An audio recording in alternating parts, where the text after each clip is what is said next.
Okay. As the Rakshasas proceeded, dark clouds showered rain mixed with blood upon them, causing Khara's horses to fall down on the road. A vulture came and perched upon Khara's flag standard, while a dark red aura dimmed the light of the sun. Then, as jackals howled frightfully, darkness set in, and Rahu covered the sun, although not in an eclipse. All the while, Khara's left arm trembled violently, and his voice became hoarse and faint. Still, despite witnessing all these harbingers of evil, Khara laughed, saying, "O Rakshasas, because of my great prowess, I do not care for any of these so called inauspicious omens." Meanwhile, all the great demigods and rishis assembled in the sky to witness the impending battle. As the Rakshasas approached, Rama described to Lakshmana the auspicious signs he had perceived. "My arrows are feeling joyful, my bow is stirring with delight, and my right arm is throbbing. My dear brother, take Sita at once to a mountain cave and watch over her carefully while I massacre these Rakshasas." After Lakshmana and Sita had departed, Rama put on his suit of blazing golden armor.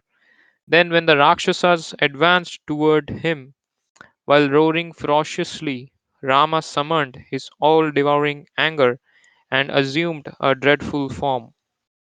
As the Rakshasa army surrounded Rama, Khara released 1,000 arrows, while other Rakshasas showered innumerable weapons, such as clubs, spears, swords, and axes.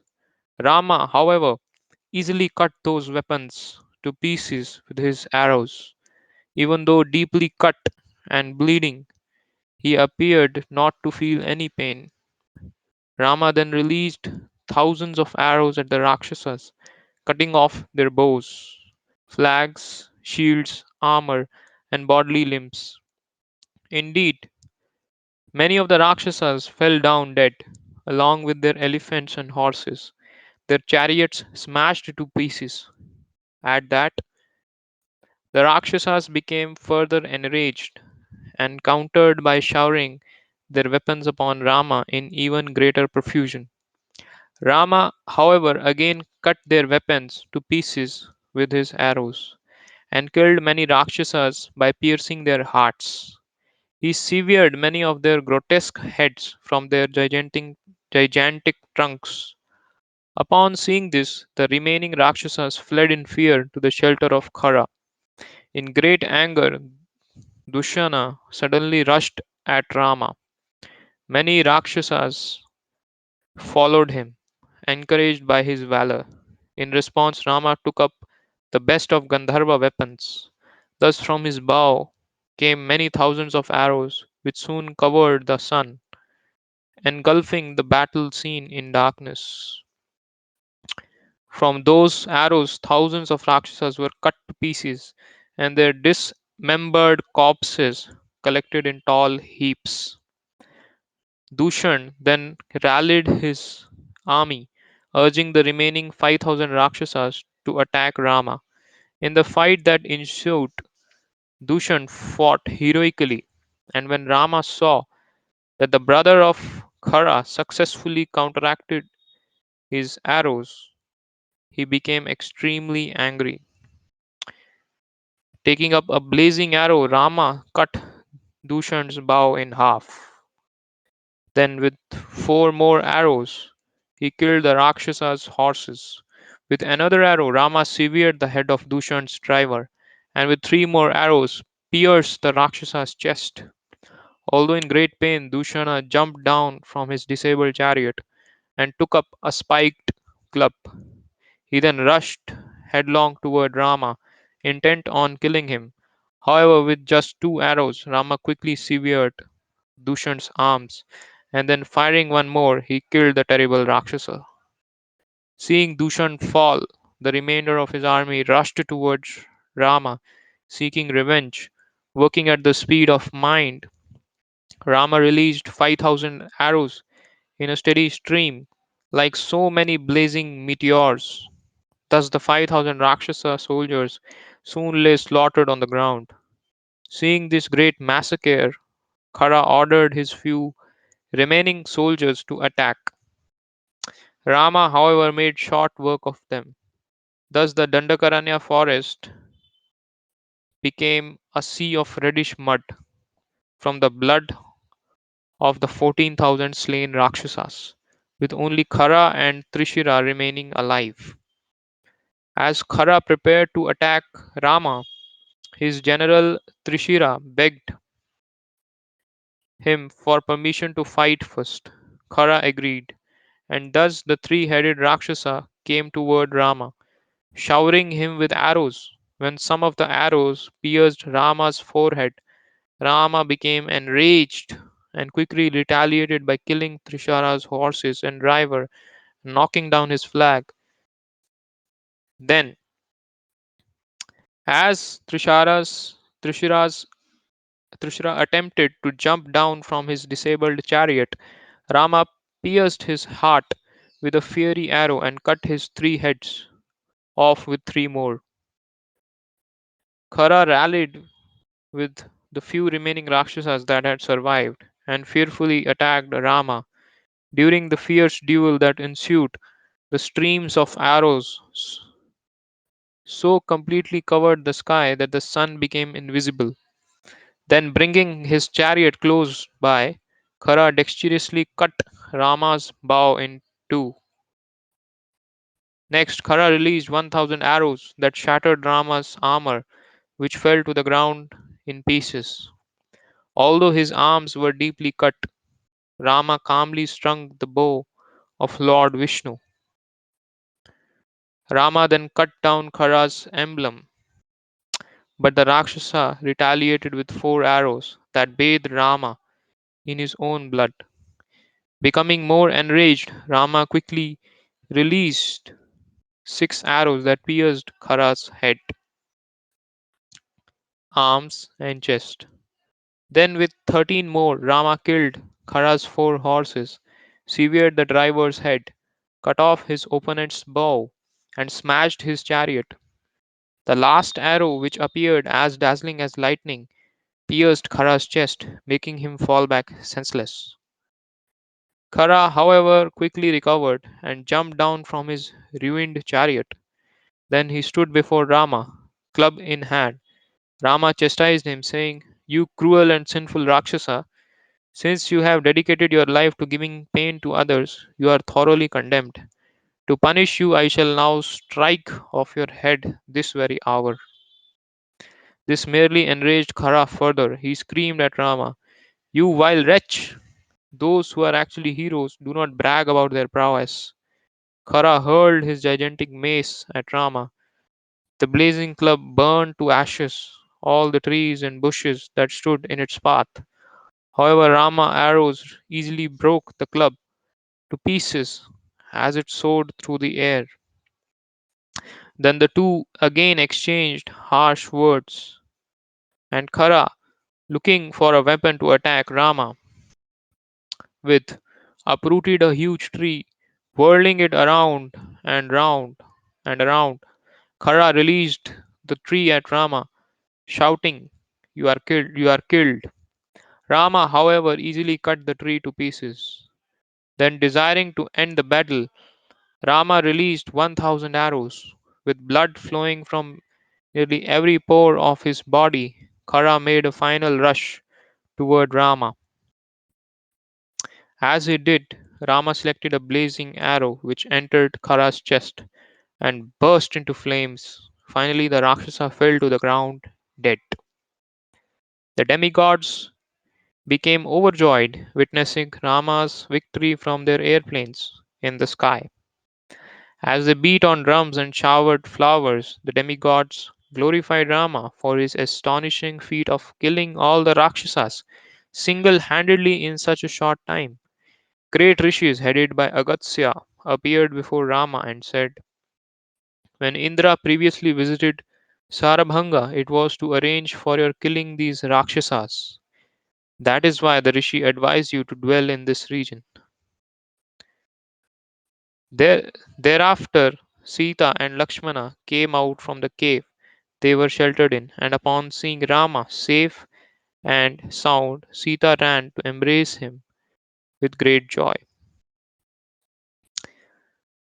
One Rakshasa named Akampana, who had somehow escaped the massacre, went to Ravana's abode in Lanka and informed Ravana of the death of his two brothers. Upon hearing the news, Ravana became red with rage, shouting, "Who dares to offend me in this way, bringing about his own death? No one can save him now, not even Indra, Yamraj, or Vishnu. Tell me at once who has dared to make me so angry." Fearful of Ravana's wrath, Akampana begged Ravana, "My dear lord, I shall gladly answer your questions. However, please promise that you will not become angry toward me for my truthful speech." Thus, after gaining Ravana's assurance, Akampana explained, "The 14,000 Rakshasas, including your two brothers, were killed by a being named Rama, the son of King Dasharatha." Ravana then inquired, "Was this Rama accompanied by all the demigods?" Akampana replied, "Oh no, my lord. This Rama killed all the Rakshasas single handed, without even taking help from his younger brother. Indeed, Rama is so powerful that he accomplished this awesome task in a very short time, less than 2 hours. No one could stand before Rama. When he became enraged, it appeared as if the entire universe would be destroyed." Ravana angrily declared, "I shall go to Janasthana at once and kill this Rama and Lakshmana. Then we will see what kind of heroes they really are." But Akampana warned Ravana, "Please do not act hastily, underestimating the power of Rama. He is capable of annihilating the entire universe and again recreating it. Even if the demigods and demons all combine together, I do not think they could kill Rama. Therefore, O Lord, do not consider attacking him with force. There is, however, another way that I think could provide the means for Rama's death. The wife of Rama, named Sita, is incomparably beautiful, with a face that is lovelier and fairer than thousands of moons. Indeed, she is the very emblem of feminine attractiveness and the perfection of womanly chastity and behavior. I think that without Sita, Rama could no longer bear to live. Therefore, I suggest that you go to kidnap her." Ravana immediately liked this idea, and after reflecting momentarily, he responded, "Your suggestion is brilliant. I shall go to Panchavati tomorrow on my chariot and carry Sita away by force with great pleasure."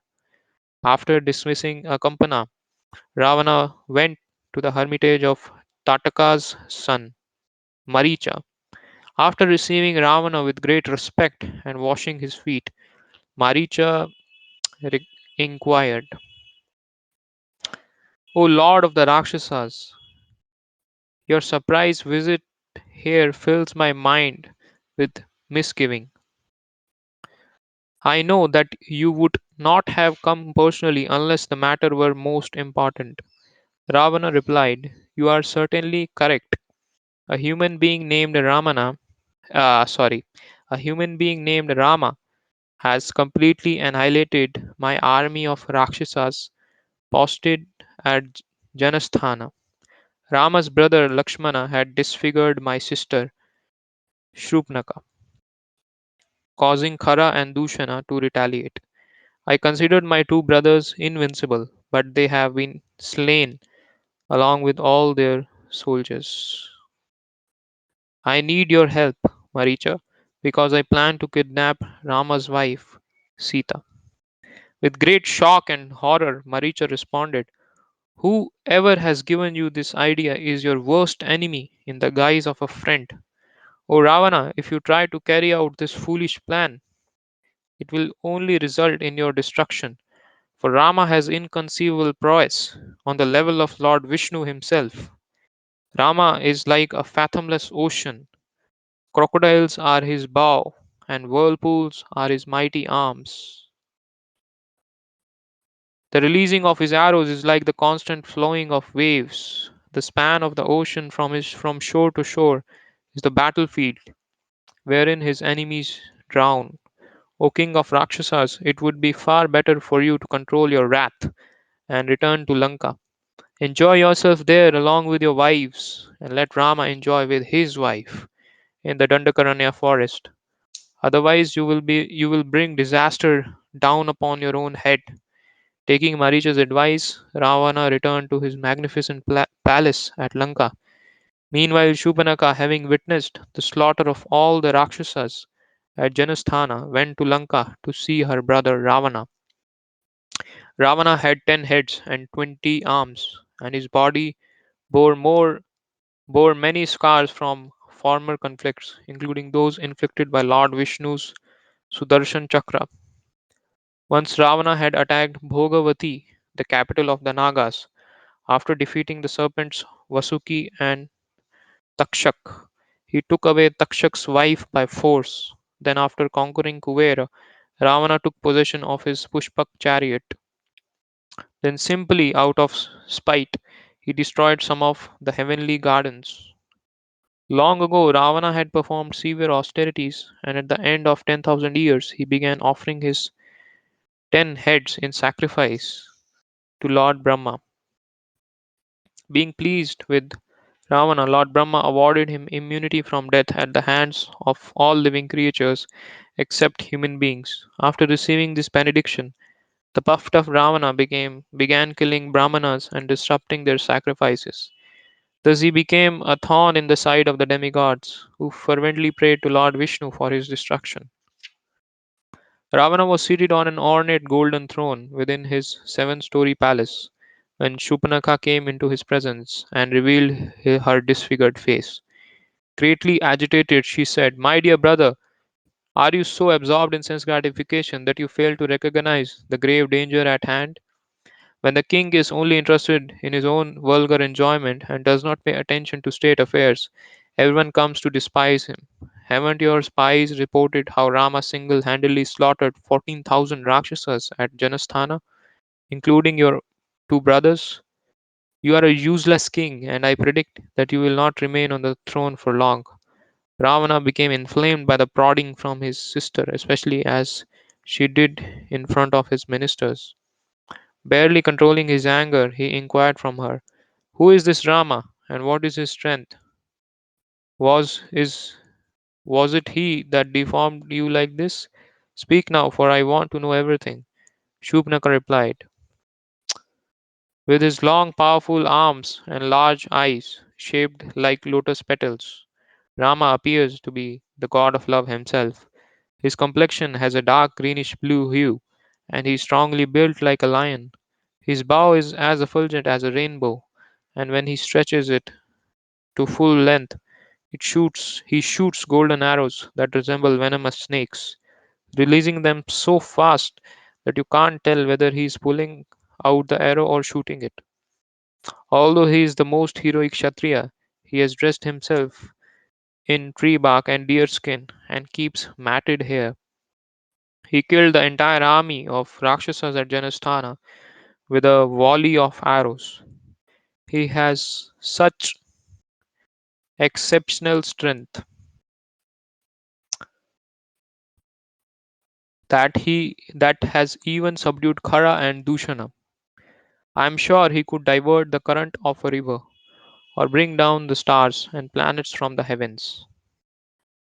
Rama's younger brother is Lakshmana, and he was the one who cut off my nose and ears under his elder brother's instruction. The wife of Rama is named Sita, and she is exactly like the goddess of fortune. She has large, dark eyes, and the beauty of her face surpasses that of many, many moons. Her smooth skin is the color of molten gold, and her slim waist, graceful hips, and full breasts make her incomparably beautiful. O Ravana, there is no other woman like Sita. If you were to see her, you would fall madly in love, for she would make a perfect wife for you.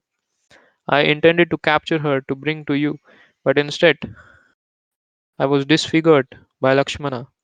Now, my dear brother, you should go and kidnap Sita. That is, if you truly are as powerful a hero as you think." Hare Krishna. So I would request Shiv Kumar Prabhu if you can read from the next paragraph.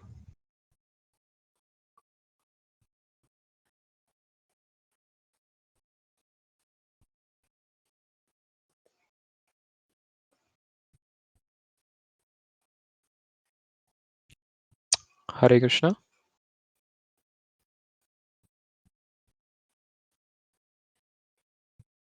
I have given you the mic access.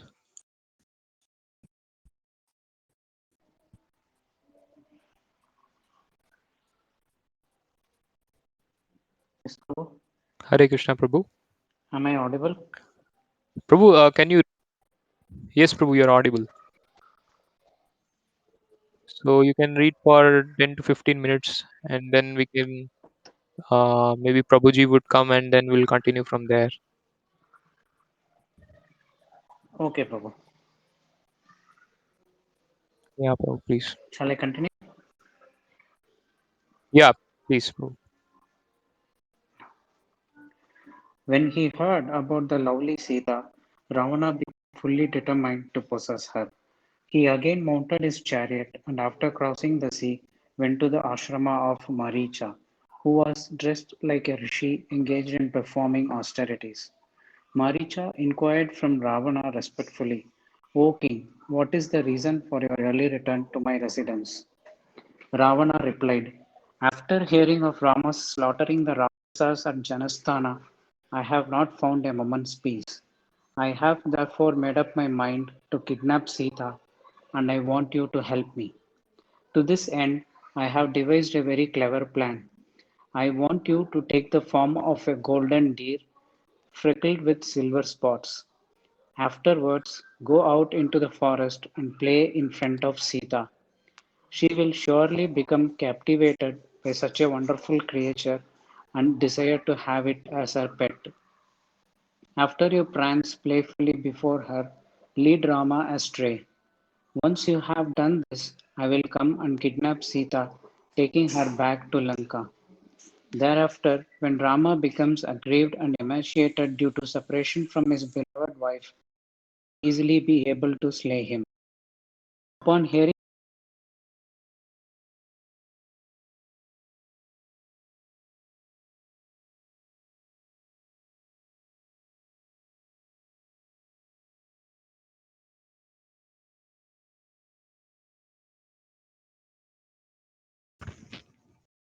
Hare Krishna. Is there some network issue?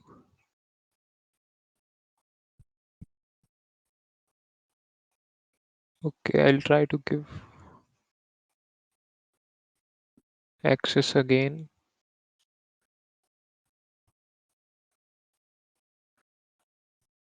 Shiv Kumar Prabhu, you have the access to mic.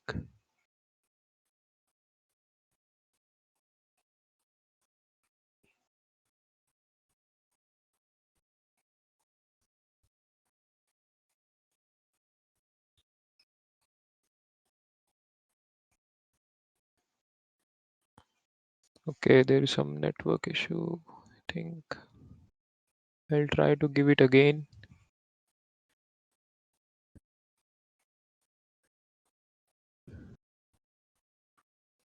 Yeah, I have given the mic access. You can try it.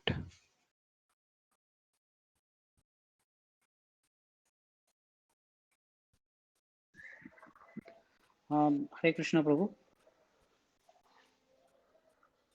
Hare Krishna Prabhu. I didn't notice it. I was just reading, Okay, okay. so You I can did continue not from. know. Okay, okay. There was some network problem. Okay. So you can continue from reading from upon hearing the name of Rama. Oh, Okay. again. Um, Okay, okay.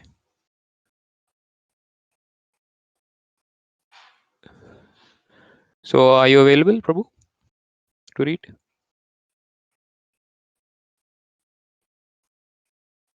Hare Krishna.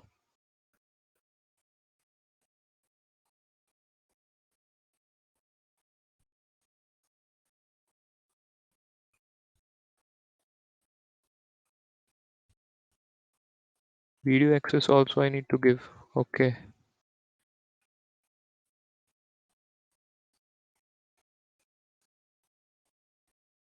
Let me.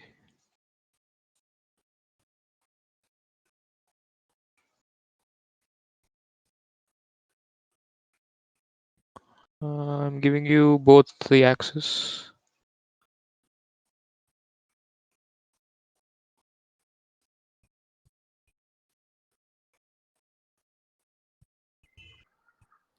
Shivkumar is unable to access the mic or what? Hare Krishna Prabhu, I'm back. Maybe he can read, Prabhuji. Yeah, bro, please. Okay. You can start from Upon upon hearing the hearing the name of. Hmm. Yeah, please. Yes, Prabhuji. Yeah. Upon hearing the name of Rama, Maricha became greatly fearful. His mouth dried up, and staring with unblinking eyes, Maricha addressed Ravana with folded hands. O Lord, if you try to carry out this plan, it surely will cause the destruction of all the Rakshasas and your kingdom of Lanka. Because of your lusty nature and ignorance of Rama's prowess, you are foolishly rushing toward your own doom. Please hear from me of Rama's supreme potency before you act blindly and bring about your own destruction. Previously, I used to wander about the earth, club in hand, feeling very proud of my superhuman strength. I subsisted upon the flesh of rishis in the Dandakaranya forest. Out of fear, Vishwamitra approached King Dasharatha to solicit Rama's help for protecting his sacrificial performances. Thereafter, while Rama guarded Vishwamitra's sacrificial arena, I ignorantly went there with the intention of disrupting the proceedings. However, with just one arrow, Rama hurled me 800 miles into the ocean and then killed the other Rakshasas accompanying me. When I regained consciousness, having thus been spared by Rama, I returned to Lanka but was still not cured of my false pride. Taking the form of a large carnivorous stag with a flaming tongue, I returned to the Dandakaranya forest and roamed about, drinking the blood of the rishis. As it happened, I again came upon Rama, who was wandering in the Dandakaranya forest with Lakshmana and Sita. With the bitter memory of my past defeat in my mind, and considering how Rama had accepted a life of renunciation, I was determined to gain revenge. However, when I rushed at him, Rama released 3 arrows. My 2 companions were killed instantly, and I fled for my life. I think my life was spared only because Rama's arrows do not kill one who flees from the battlefield. Ever since that time, I have been consumed with fear of Rama. As a result, my inclination for violence and fighting has vanished. Having given up all malice towards other, I have taken to an ascetic life of yoga practice. However, I have failed to obtain peace of mind, for whenever I happen to glance upon a tree, I think that it is Rama, dressed in tree bark. Thus, the entire forest appears to have become transformed into innumerable Ramas. Because of this, whenever I look anywhere, I become terrified. Sometimes I see Rama in my dreams and I immediately wake up, my heart thumping in terror. Indeed, I have become so afraid of Rama that whenever I hear a word with the letter R, such as Ratha or Ratna, my heart trembles with fear. O King, for your own welfare as well as for mine, I advise you to forget kidnapping Sita. Aside from fearing Rama, why should you perform such a sinful act? There is no offense more punishable than the abduction of another's wife. Remain satisfied with your thousands of wives and save your dignity, fortune, kingdom, and life itself. Having listened patiently, Ravana replied, now you must listen, Maricha. I did not come for your advice. I came to obtain your help in executing my plan to kidnap Sita. As my minister, it is your duty to give advice only when asked and to obey my orders without question. I have made up my mind and nothing can deter me. I want you to take the form of a deer to charm Sita.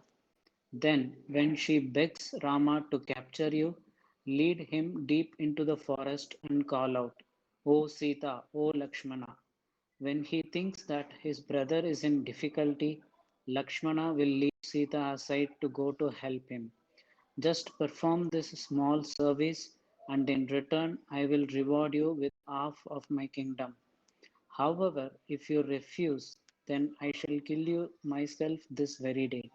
It is your choice. You may take certain death at my hands or possible death at the hand of Rama. Make up your mind.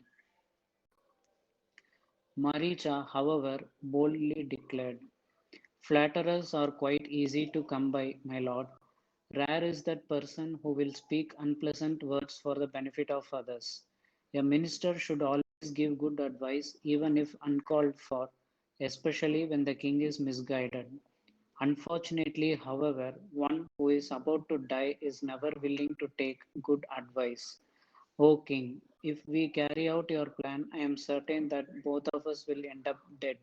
Still, I would rather die at the hands of an exalted enemy on the battlefield than be killed by you here.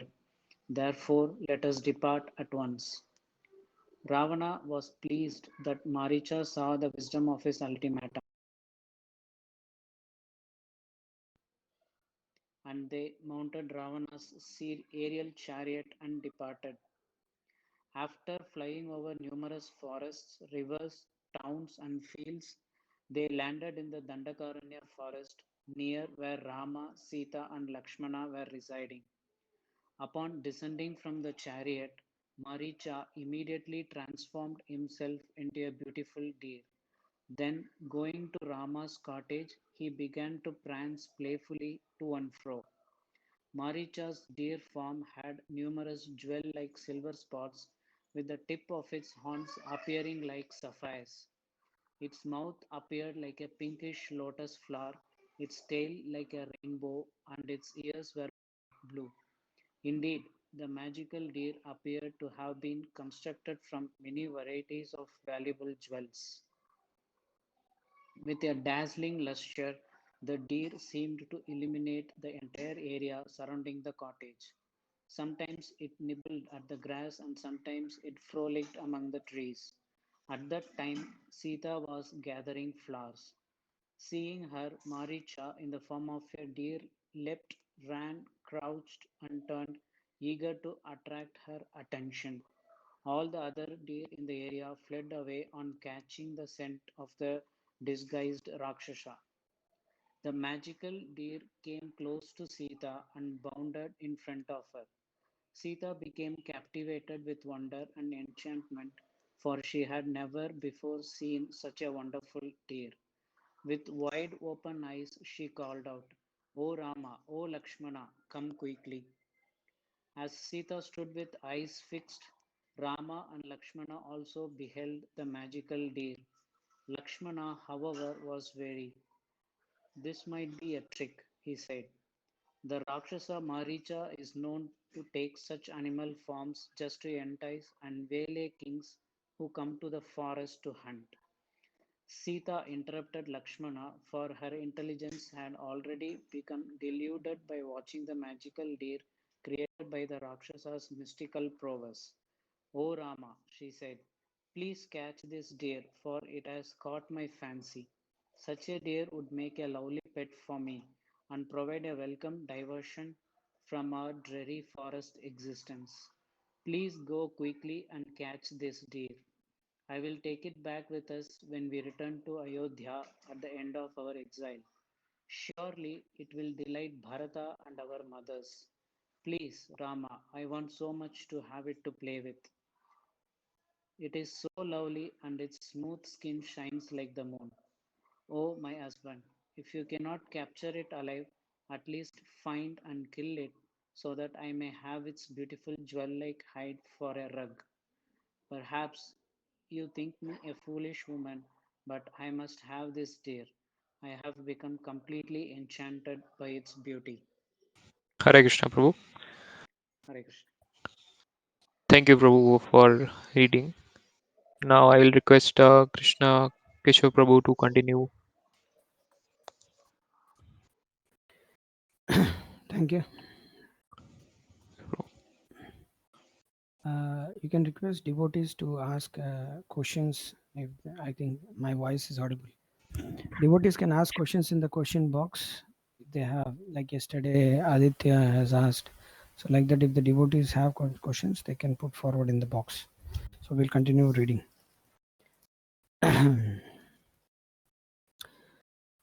Rama was delighted to have the chance to fulfill Sita's desire, and he too was captivated by the deer's mysterious beauty. He told Lakshmana, Sita is enthralled with this deer, and I must bring it for her. Look at, look at its tongue, which darts like a flame or lightning from a cloud. Nowhere is such a deer to be found, nor even in heavenly gardens. This deer's splendor will cost it its life. I will make a carpet of its spotted golden skin so Sita and I can enjoy sitting together upon it. And if, as you say, the deer is actually Maricha, then killing it will be beneficial for all the rishis that reside in this forest. O Lakshmana, stay here with bow in hand until I return. Keep a careful watch over Sita. Rama took up a sword, bow, and two quivers, whereupon Maricha suddenly vanished from sight. As Rama entered the forest, the deer once again came into view, then ran away swiftly while frequently looking backwards. Again, the deer came close to Rama as if tempting him to capture it. As Rama rushed towards the deer, however, it disappeared from sight. In this way, Maricha lured Rama far away from his cottage. Confused by the deer's puzzling movements, Rama felt helpless and frustrated. Finally, feeling exhausted from the chase, Rama rested for a while beneath a tree. Then, once again, the deer suddenly appeared close by. However, just when Rama rose up to capture it, the deer mysteriously vanished.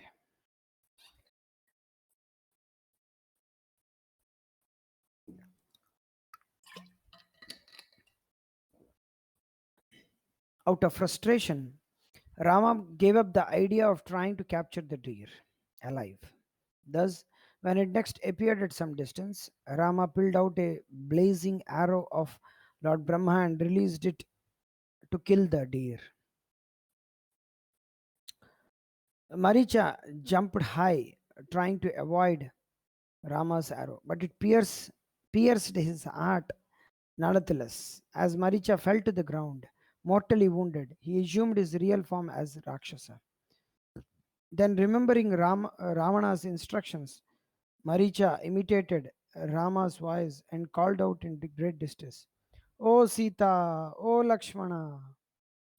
Maricha then gave up his life, and upon hearing his call, Rama became dejected, wondering, what will Sita and Lakshmana think? A terrible fear entered Rama's heart as he rushed back to his cottage. Meanwhile, when Sita heard the voice of Maricha, she thought that Rama was crying out for help. In panic, she turned to Lakshmana, urging, Go quickly to Rama and find out what has happened. That was Rama crying out for help. He needs you, O Lakshmana. My heart is throbbing and I can hardly breathe. I think of Rakshasas must have overwhelmed Rama. With Rama's order to guard Sita firmly in mind, Lakshmana did not move away. His seeming indifference upset Sita even more, impelling her to chastise Lakshmana with harsh words. Why do you just stand there? Do you want Rama to die? Oh, it has now become evident that you are merely the enemy of your elder brother in the guise of a friend. I think you wish Rama to die so you may enjoy me as you like. Oh, otherwise, you would surely rush to his rescue. Go quickly, Lakshmana. What is the use of me remaining alive and safe while my husband is in danger? As Sita sobbed and trembled with fear, Lakshmana replied, "Try to control yourself. Rest assured, no one ever harmed Rama. Neither the Rakshasas, nor Indra, nor all the demigods can harm him. I am convinced the voice you heard was the conjuring trick of Maricha, made to frighten us. Rama has ordered me to protect you. Therefore, I must stay here and obey him." Sita was by now almost deranged with anxiety, and Lakshmana's words only aroused her anger more. Her eyes red with rage, Sita raved, "You shameless and wicked man, I think you are enjoying Rama's misfortune. Otherwise, why you would speak so casually? You have only been pretending to be your elder brother's humble servant. The real reason you have accompanied Rama to the forest was to look for an opportunity to kill him and fulfill your rusty desires to enjoy me. Perhaps you are Bharata's agent. In any case, you will never obtain the fulfillment of your sinful desires. Do you really think I would accept you after having been the wife of lotus-eyed Rama? I would rather die. Indeed, without Rama, I could not bear to live for a moment." Sita's words pierced Lakshmana's heart as if they were sharp arrows. Tension situation. With folded hands, the horrified Lakshmana replied, "O Princess of Mithila, you are like a deity for me. Thus I cannot speak harshly in reply. I know that it is the nature of women to create trouble and discord between friends. Indeed, women are so fickle and hard hearted that when they become obsessed with some desire, they give up all sense of morality. O daughter of King Janaka, you have goaded me with your sharp words, and so I will go to Rama as you demand. However, because I see terrible omens f- foreboding great evil, I fear that when I return with Rama, we will no longer find you here." With great agitation, Sita said, "If Rama is killed, then I shall jump off a cliff, drown myself, or take poison. I would rather die than be touched by another man."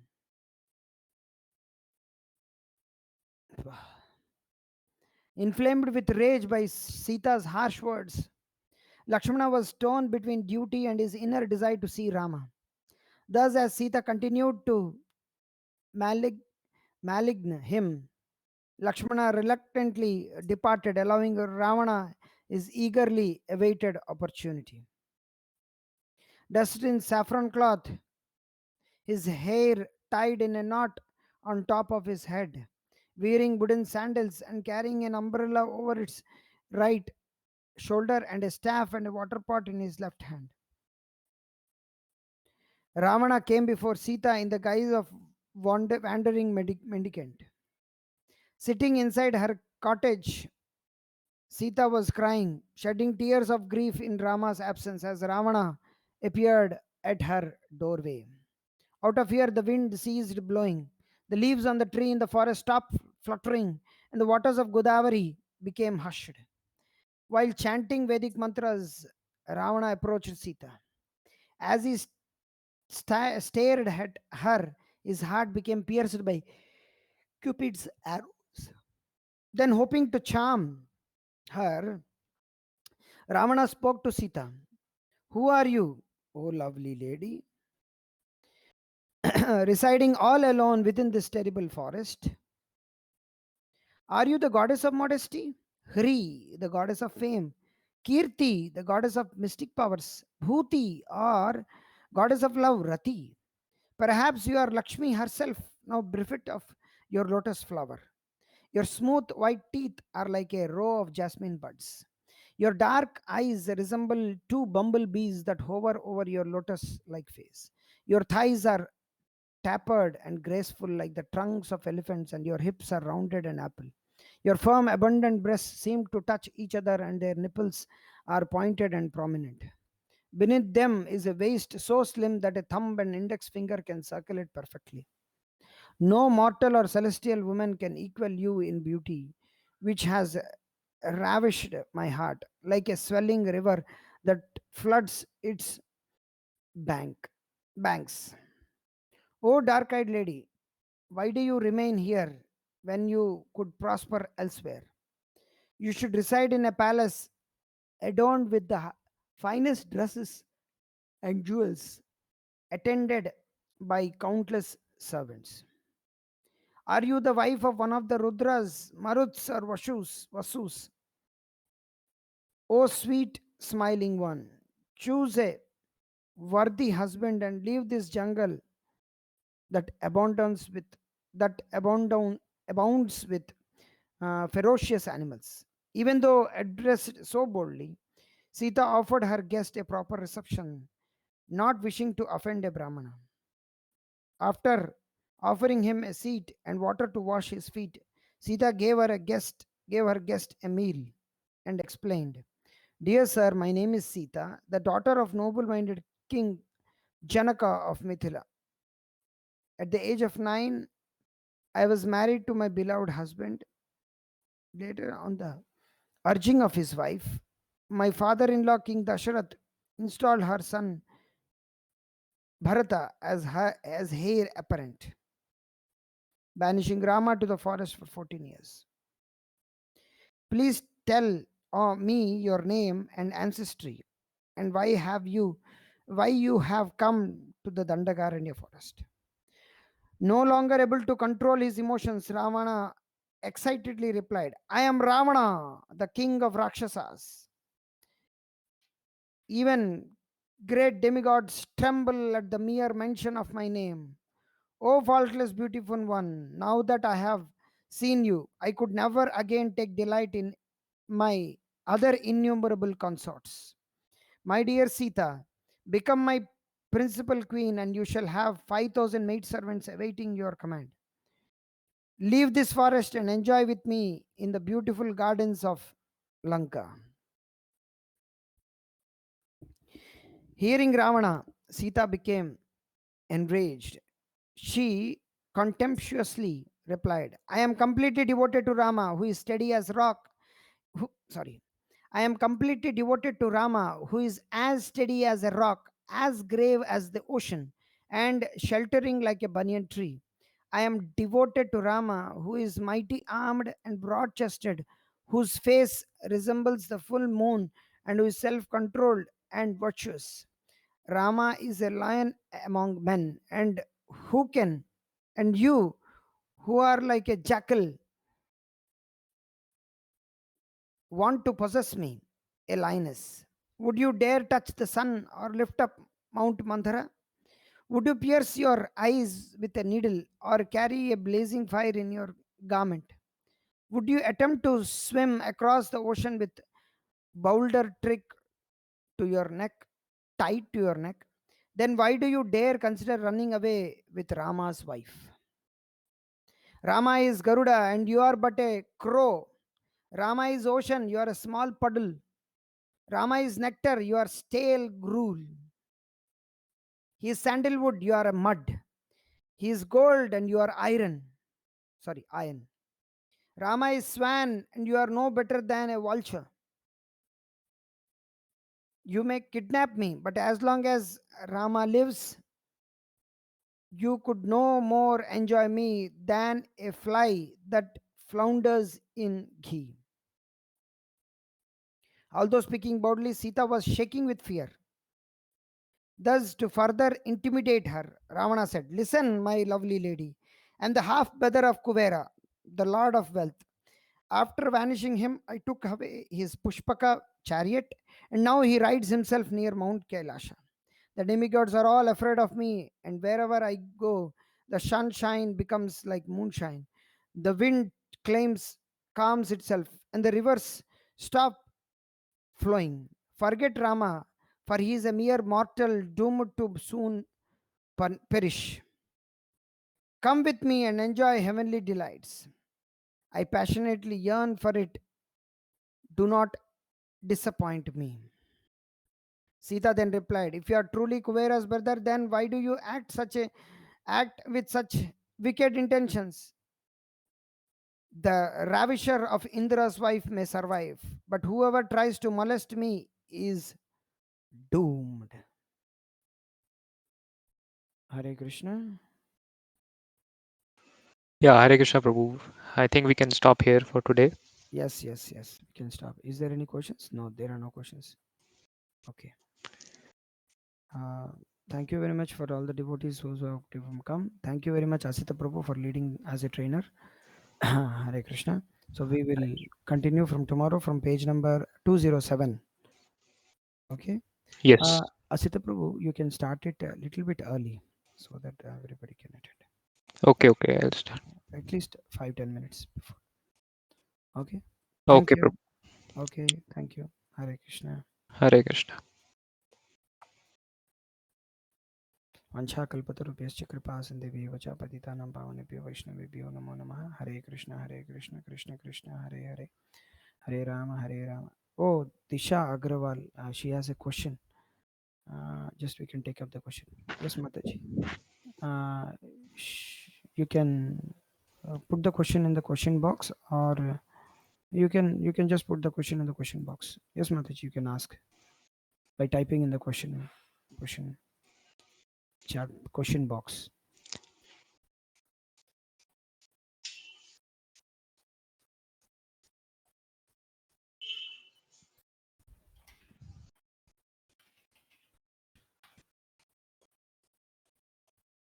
How could Lord Rama not identify Maricha? it's, uh, it's a part of Leela. Rama knows everything. It is not that he doesn't know, but everybody knows that it is a part of Leela. Mm, Otherwise, Rama can identify everybody. Like Ito Narsimha, Parato Narsimha. Like that, Rama is everywhere, inside and outside. Rama knows it, but he has to act like a householder who abides by the order of his wife Sita. So Sita becomes so much attracted to deer that she wants it at any cost. And Rama and even Lakshmana, Rama could identify. Even Lakshmana also says that it is a trick, you know that. But still, she wants it. And Rama even says, "We both will enjoy on the this one." I'm also surprised to see like that. So it is like that. So it is bewildering, as Kunti Maharani says, "Janma karma cha vishwatman avidya kama karma bhi." Mm, Vidambanam. This is the word she uses. So Vidambanam means it is bewildering to us that how could Rama do like that? Means he can't identify Maricha. It is a part of Leela, so that by killing Maricha and then again Rama will come to. By the time he comes there again, Sita will not be there. So Rama can identify everything, but he has to act like Prabhupada says that Rama acted just like a uh, ordinary grahastha, ordinary person who, in search of a woman, how much he suffers. So Rama exhibited that ordinary householder life. How one has to accept problems because of women. Of course, you're asking, you're a woman, Mataji, but these are some of the answers. I don't know if Asita Prabhu, you can, what you would say. Yeah, Prabhu, perfectly fine. What you said. Rama is enacting the pastimes. So, since he's like interacting with the devotees, so in that he does not like the allow, like even if he knows, like we know that the Lord is all knowable, all knowing, he knows everything, but still he's doing his leela, as you rightly said. Yeah, many people get bewildered because of this, because how Rama could not identify if he's God. Specifically, they are bewildered between two things. One, that people worship him as God, and at the same time he's crying, he's lamenting for Sita being taken away by Ravana, and Rama is not able to identify Maricha. Lakshmana is able to identify Rama, how he is not able to identify her. It seems that Rama is becoming more hunchbacked for his wife than Lakshmana. Lakshmana is very sharp. Yeah, yeah. It seems in all the pastimes everywhere, Lakshmana is very, very active. He is very sharp in identifying things. But Rama is, it seems that he's, why is he becoming so hunchbacked to his wife? Henpecked, henpecked, yeah. Henpecked. Sorry, not Yeah, hunchbacked, henpecked. So yeah, he's so much he's so much bewildered because of his love for his wife, that he cannot understand this much simple thing, that Lakshmana is able to identify that this is something wrong in the deer. yeah, But yeah. Rama, it is not because Rama is playing the part of. Actually, we should understand that is the one of the opulence of the Lord, that even though he is supreme personality of Godhead, he could forget everything just for the sake of Sita. He could forget that he is God, he is doing everything, and then that is an opulence of God, that he can Mm. act in such a way perfectly. That's what, whatever Rama does, he does it perfectly in such a way that he can act just like an ordinary householder, just to Yeah. teach. If you hear Prabhupada's ninth canto lectures, Prabhupada's he will say many many times. He said, even in Ramnavami lectures, he will say how Rama will act as a hand-packed householder, how he obeys to the order of wife, and he suffers like that. Actually, there is no suffering or struggling, that but that word is used just to make the, it's a one of the rasa, it's one of the mellows in higher rasas, because Vipralamba is one of the rasa, and Atruta, that means the that struggling for his wife, that is also one of the rasa. But Lord Rama's enjoying that rasa in the spiritual platform, but the grahasthas or those who are there in the material world in the household life, they enjoy, that means that is the enjoyment, but they suffer. That is the difference between Rama and the ordinary householder. Yes, uh, Prabhu. Yeah, very rightly said. Very rightly said. so this is all a part of Leela. Of course, we can just tell as a part of Leela, but we need to explain it, because just by telling Leela, people will not understand. Rama knows everything. So if we understand that Rama is supreme personality of Godhead, then everything can unfold slowly. Slowly, we can understand so many things. Okay, Mataji. Thanks a lot. Okay, Prabhu. We will stop for today. Sure, Prabhu. Thank Thank you. you. Hare Hare Krishna. Krishna. Hare Krishna.